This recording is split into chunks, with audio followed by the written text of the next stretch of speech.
தம்பி, ஜோசியர் சொன்ன மாதிரி நம்ம பரிகாரத்தை பண்ணிட்டோம்னா நம்மள யாராலையும் பிரிக்க முடியாது. ஹரிச்சந்திர மாதிரி பொய் சொல்லாம வாழ்ந்து சரித்திரத்தில் இடம் பிடிக்கிறத விட ஒரே ஒரு பொய் சொல்லி அந்த பொண்ணோட வாழ்க்கையை காப்பாத்துறது ஒண்ணு தப்பே இல்லை. லட்சுமி, அன்னைக்கு நம்ம கோயிலுக்குள்ள போனப்போ உள்ள யார் யாருமா இருந்தாங்க? உண்மையிலே நடந்தது என்னன்னா, அன்னைக்கு நைட்டு மழை பெஞ்சதுனால கோயிலுக்கு வந்த ரேவதியால வீட்டுக்கு போக முடியல. நான் தான் ரேவதி அப்பா அம்மா கிட்ட சொல்லிட்டு எங்க வீட்டுல தங்க வச்சேன்.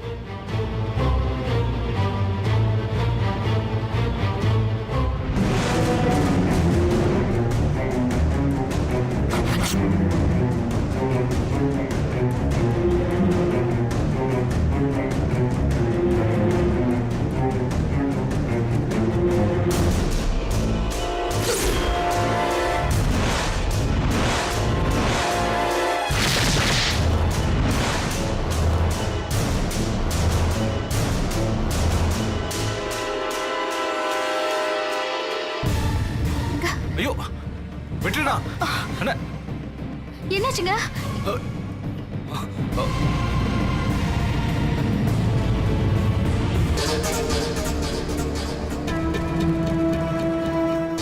மன்னிச்சிருங்கப்பா. மாமா, நான் வெற்றியை காட்டி கொடுக்கறதுக்காக இப்படி பண்ணல. கை தவறிதான் தண்ணிய வெற்றி மேல கொட்டிட்டேன். ஆனா கெட்டதுலயே ஒரு நல்லது நடந்திருக்கு மாமா. வெற்றிக்கு அடிபடலைங்கிற உண்மை நம்ம எல்லாருக்கும் தெரிஞ்சு போச்சு. இத்தனை நாளா இவர் பொய் சொல்லி நடிச்சிட்டு இருந்திருக்காரு. இதுக்கு உடந்தியா யார் யாரெல்லாம் இருந்திருக்கான்னு தெரியுமா?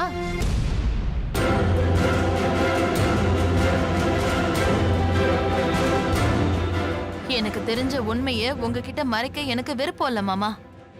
யார் யாருக்கு என்னென்ன பாதிப்பு வந்தாலும் சரி, அத பத்தி எனக்கு கவலை இல்ல. நான் எல்லா உண்மையும் சொல்லிடுறேன். எல்லாம் எனக்கு தெரியும். என்னது தெரியுமா? எப்படி மாமா? நானே சொல்றேன்.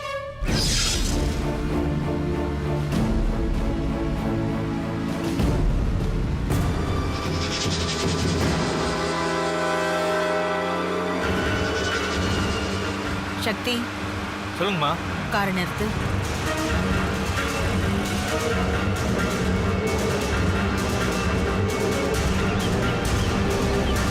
முதல்ல எல்லாரும் இறங்குங்க.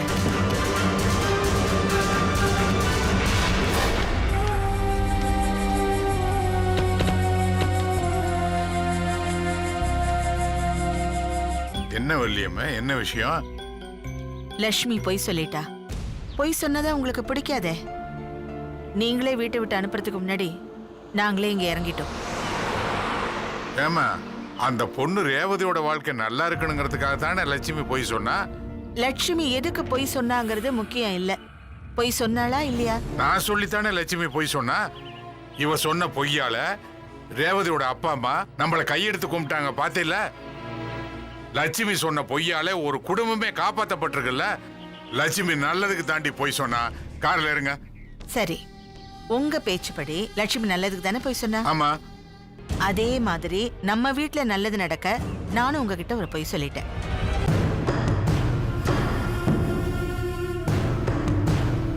வள்ளியம்மா, நீ பொய் சொன்னியா? ஏய், உனக்கு பொய் கூட சொல்ல தெரியுமா? வெற்றிய மாடு முட்டிடுச்சுன்னு சொன்னல, அது பொய்.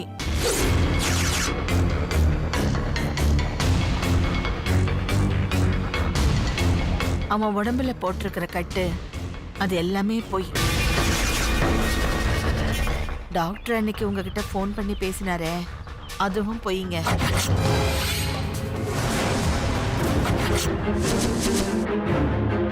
வெற்றிய மறுபடியும் வீட்டுக்கு வர வைக்கதான் அப்படி பொய் சொன்னேன். வெற்றி செஞ்ச தப்புக்கு நான் கொடுத்த தண்டனை நீங்க மதிக்கல, அப்படித்தானே?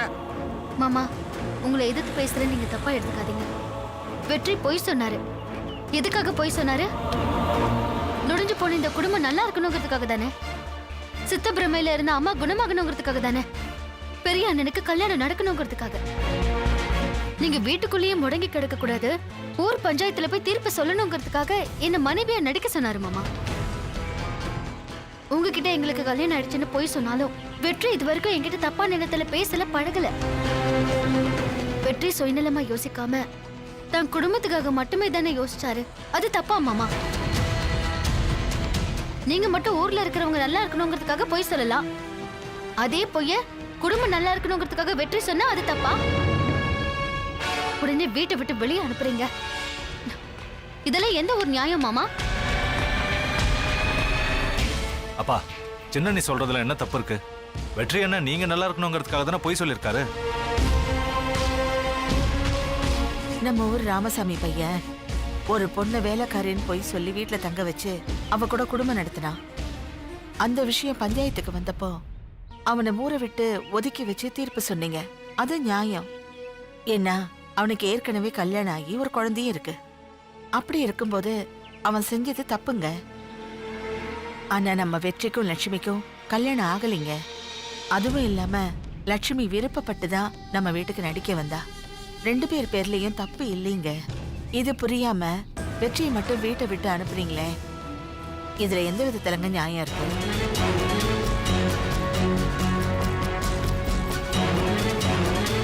வீண் பிடிவாதம் பிடிக்காம வெற்றியை நம்ம வீட்லயே இருக்க சொல்லுங்க.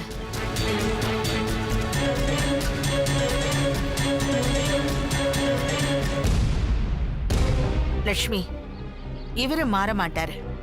பொய் சொன்னது தப்புன்னா நாம இந்த வீட்டை விட்டு போயிடலாம். சக்தி, வாடா போலாம். வள்ளியம்மா, இது வரைக்கும் நான் சொன்ன தீர்ப்பெல்லாம் சரின்னு நினைச்சு நான் வாழ்ந்துட்டேன். இப்பதான் முதல் தடவையா நான் சொன்ன தீர்ப்பு தப்புன்னு நான் உணர்றேம்மா. கார்ல இருங்க, தயவு செஞ்சு எல்லாரும் கார்ல இருங்க. உங்களை தான் சொல்றேன், ஏறுங்க, வண்டியில ஏறுங்க. அத வாங்க. ஏறுங்கம்மா. என் மருமக லட்சுமி நான் செஞ்ச தப்பு எனக்கு புரிய வச்சுட்டா. உண்மை சொல்லணும்னா வெற்றிக்கிட்ட நான் தான் மன்னிப்பு கேட்கணும். ஊர் தப்பா பேசுவேன் நினைச்சு வெற்றி வீட்டை விட்டு அனுப்பிச்சேன். என் பேச்சுக்கு மறுவார்த்தை பேசாம உடனே அவனும் வீட்டை விட்டு போயிட்டான். லட்சுமி இந்த வீட்டுக்கு நடிக்க அழைச்சிட்டு வந்துட்டு அதை என்கிட்ட மறைக்கிறதுக்கு அவன் எவ்வளவு கஷ்டப்பட்டான். நம்ம குடும்பம் நல்லா இருக்க கஷ்டப்பட்ட வெற்றிக்கும் லட்சுமிக்கும் இந்த ஊர் முன்னிலையில மிக பிரமாண்டமா இந்த ஊரே மெச்சுற மாதிரி அவங்களுக்கு கல்யாணத்தை நடத்த போறேன்.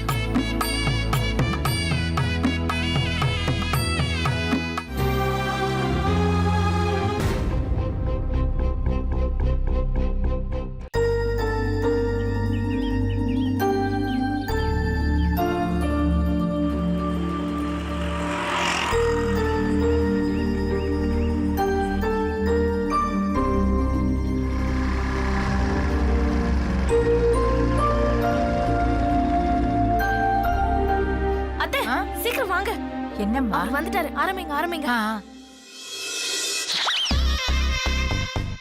நீ ஏன் என் பொண்ணு கொடி சரிக்கிட்டு அடிக்கடி வம்புக்கு போற?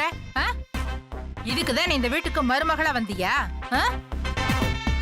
நீயும் திருவும் சந்தோஷமா இருக்கணும், ஒரு குழந்தைய பெத்து கொடுக்கணும், எங்க வம்சத்தை வளர்க்கணும்னு ஆசைப்பட்டா அது புரியாம இருக்கிற நீ. உங்ககிட்ட மறைக்கிறதுக்கு என்ன இருக்கு? என் அம்மாவா நினைச்சு இந்த உண்மையை உங்ககிட்ட சொல்றேன். என் வயித்துல கரு உண்டானா அந்த குழந்தை வெளியே வரதுக்குள்ள என் உயிர் போயிடும்னு ஜோசியர் சொன்னாரு. என்னது? இத பத்தி நீ எப்ப ஜோசியர் கிட்ட போய் கேட்ட? இல்லத்த, நான் போய் கேட்கிறேன். என் மேல இருக்கிற அக்கறையில அண்ணி தான் ஜோசியர் கிட்ட இத பத்தி விசாரிச்சிருக்காங்க. அண்ணி எதை செஞ்சாலும் என் நல்லதை யோசிச்சு தானே செய்வாங்க. அவங்களே ஜோசியர் சொன்னதை நம்பி உங்க புள்ள கிட்ட சொல்லிருக்காங்க. என் வீட்டுக்காரும் அக்கா சொன்ன வாக்க இல்ல ஜோசியர் சொன்னத வேத வாக்கா நினைச்சு என் உயிருக்கு ஆபத்து வரக்கூடாதுன்னு குழந்தை பொறுக்கிறத தள்ளி போட்டிருக்காரு. குழந்தை பெத்துக்கிறது தள்ளி போட்டிருக்கானா? இரு, அவன் வந்ததும் இத பத்தி நானே அவன் கிட்ட கேக்குறேன்.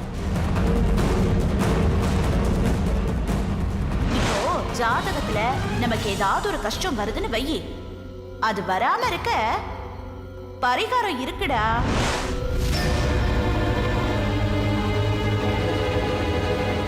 அவன டேய், உன் மனசுல என்ன நினைச்சிட்டு இருக்க? அவ ஜோசியருங்கிற குழந்தைங்கிற என்னடா இதெல்லாம்?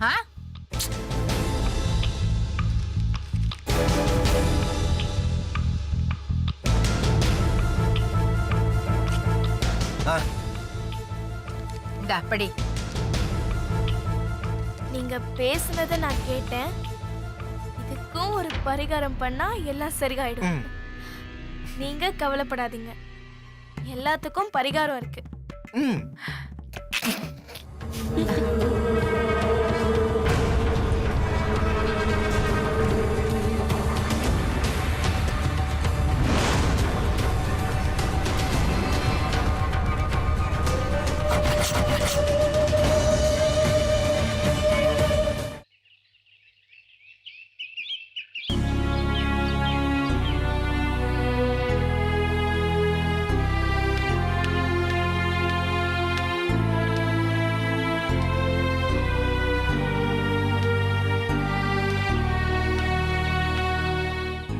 அண்ணா, நீங்க என் மேல அளவுக்கு அதிகமா நம்பிக்கை வச்சிருக்கீங்கன்னு எனக்கு தெரியும்ண்ணா. என்ன உண்மையிலேயே மாடு முட்டல. இதெல்லாம் அப்பா மனசை மாத்த நாங்க நடத்துற டிராமான்னு உங்ககிட்ட சொல்லலான்னு தான் நினைச்சேன். ஆனா நீங்க அண்ணி அடிக்கிற அடியில பயந்து எல்லா உண்மையும் சொல்லிட்டா நாங்க போட்ட மொத்த திட்டமும் வீணா போயிடும்னு பயந்துதான் உங்ககிட்ட எதுவுமே நாங்க சொல்லல. தயவு செஞ்சு என்ன மன்னிச்சிருங்கண்ணா. டேய் வெற்றி, நான் உன் அண்ணன்டா. என்கிட்ட போய் ஏன்டா மன்னிப்பெல்லாம் கேட்டுட்டு இருக்க? ரொம்ப நன்றிண்ணா. அப்பா பேசும்போது உங்களை நான் கவனிச்சேன். உங்க முகம் மாறிக்கிட்டே இருந்துச்சு. கூட பிறந்த தம்பிய பொய் சொல்லிட்டான்னு நீங்க நினைச்சு கவலைப்பட்டத நான் பார்த்தேன்னு. டேய், நான் அதை நினைச்செல்லாம் கவலைப்படலடா. உன்னை மாடே முட்டல நீ டிராமா போடுறன்னு ஏற்கனவே தேனு என்கிட்ட சொன்னான். அப்பெல்லாம் நான் அதை நம்பல. இப்போ உண்மை வேற வெட்ட வெளிச்சம் ஆயிடுச்சா? இதுக்கப்புறம் நான் சொல்லும் போதே ஏன் நீ நம்பல அப்படின்னு சொல்லி என்ன உதன்னு உதைப்பா. அதை நினைச்சுதான் நான் கவலைப்பட்டு இருக்கேன். அண்ணா சொல்டா. நான் வேணா அன்னிக்கிட்ட அடிக்க வேண்டாம்னு சொல்லட்டுமா? டேய், அப்பாவே லட்சுமியை உனக்கு கல்யாணம் பண்ணி வைக்கிறதா முடிவு பண்ணிட்டாரு. நீ போய் கல்யாண வேலைகளை பாடுறா, போடா. அதுவும் இல்லாம இந்த தேர்மொழி என்ன அடிச்சு என் உடம்பெல்லாம் மறுத்து போச்சு. இனிமே அடிச்சா அவ கைதான் வலிக்கும். இது தெரியாம அவ என்ன அடிச்சிட்டு இருக்கா. நீ போ, வேலையை பாரு, போ, போடா.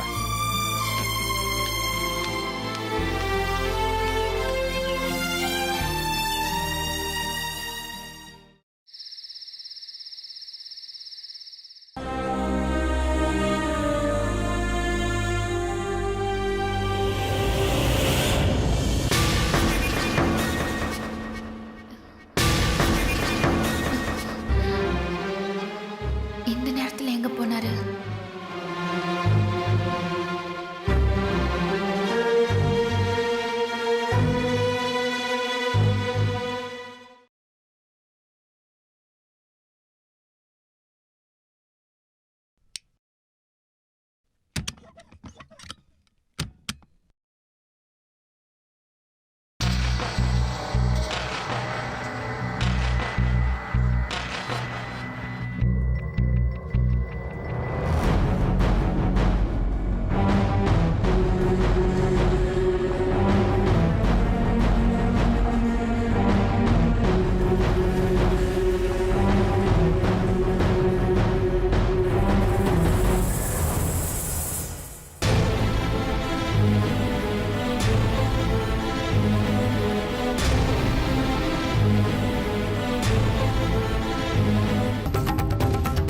காலேஜுக்கு போற வயசுலயும் குழந்தை மாதிரி தூங்கிட்டு இருக்க பாரு.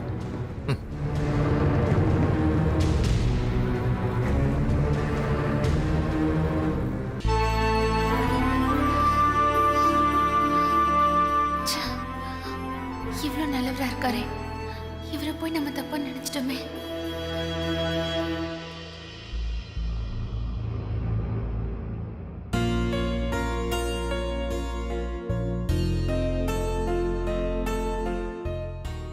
இப்படிப்பட்டவரை புருஷனா கிடைக்க நான் என்ன புண்ணியம் செஞ்சனோ தெரியல. அவர் மனசை புரிஞ்சுக்காம நடந்துக்கிட்டேனே.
என்னங்க பண்ணிட்டு இருக்கீங்க?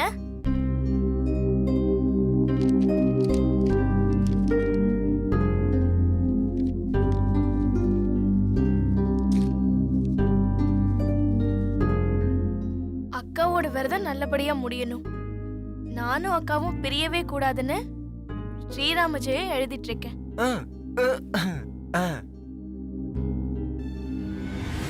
உங்க அக்கா விரதத்தை ஆரம்பிக்கிறதுக்கு முன்னாடி நாம விரதத்தை கலைச்சிடலாமா?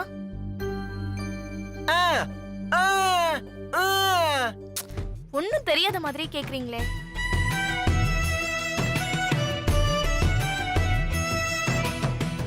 எனக்கு உங்கள மாதிரி அழகான செல்லக்குட்டி, புஜ்ஜிக்குட்டி, கண்ணுக்குட்டி பெத்துக்கணும்னு ஆசை.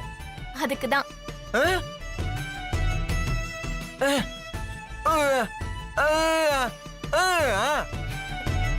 சரி, ஆசைக்கு ஒண்ணு, ஆஸ்திக்கு ஒண்ணு, ரெட்டை குழந்தை பெத்துக்கலாம். சரி, இது விஷயமா என்ன பரிகாரம் செய்யலான்னு அன்னைக்கிட்ட சொல்லி ஜோசியர் கிட்ட பேச சொல்லுவோமா? வாங்க போலாம். ஆமா, நீங்க வரமாட்டீங்கன்னு தெரிஞ்சுதான் நான் உங்களை கூப்பிட்டேன்.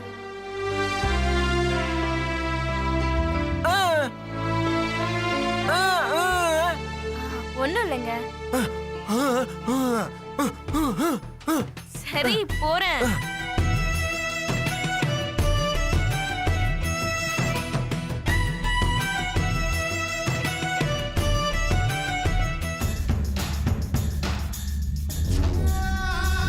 இதுக்கும் ஒரு பரிகாரம் பண்ணா எல்லாம் சரியாயிடும். நீங்க கவலைப்படாதீங்க.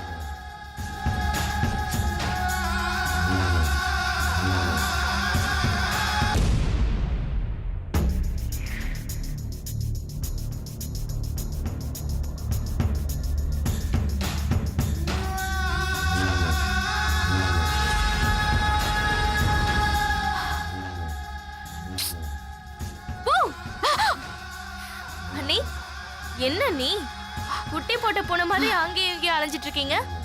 பிரஷர் அதிகமாயிடுச்சா? ஏன் நடக்கிறேன்னு அவசியம் நீ தெரிஞ்சுக்கணுமா? அத விடுங்க நீ. இப்போ அவசியமான விஷயத்துக்கு நான் ஸ்ட்ரைட்டா வந்துடுறேன். என்ன நீ இவ்ளோ அதிர்ச்சியா பாக்குறீங்க? நான் அதிர்ச்சியான விஷயத்த சொல்லல, சந்தோஷமான விஷயத்தை தான் சொல்ல போறேன். அண்ணி, எங்களுக்கு குழந்தை பிறக்க என்ன பரிகாரம் செய்யலான்னு உங்க தம்பி சொன்னதை நீங்க பாத்தீங்க. நீங்க பார்த்தத நானும் பார்த்துட்டேன். அதான் இந்த ஆணவமும் இந்த அலங்காரமும். நாளைக்கு எனக்கு உங்க தம்பிக்கு ஃபர்ஸ்ட் நைட். எப்பவோ நடக்க வேண்டியது லேட்டா நடந்தாலும் நீங்க தான் என் கையில பால் சொம்பு கொடுத்து ரூம்குள்ள அனுப்ப போறீங்க. என்னது? என் கையால பால் சொம்ப உனக்கு கொடுத்து முதல் இரவுக்கு அனுப்புவேன். போ, போய் வேற வேலை இருந்தா பாரு. அடுத்த வேலைனா உங்க தம்பி சொன்ன மாதிரி பரிகாரம் செய்ய ஜோசியரை கூப்பிடவா?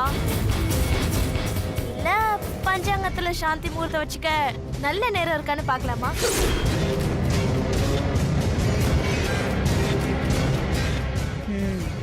பால் வித்த காசுல தானே படிச்ச, அதான் அந்த கொழுப்புல பேசுறேன். இல்ல, உங்க மேல இருக்கிற மதிப்புல பேசுறேன். நீ நான் சொன்ன மாதிரி நீங்களே உங்க கையால என் கையில பால் சம்ப கொடுத்து அனுப்பிதான் வைப்பீங்க. ஏன்னா நீங்க ரொம்ப நல்லவங்க அப்படின்னு உங்க தம்பி நம்புறாரு. உங்க தம்பிக்காகவாவது நான் சொன்னது செய்வீங்க தானே? செய்யணும். புரிஞ்சுதா? நீ நான் வரட்டா?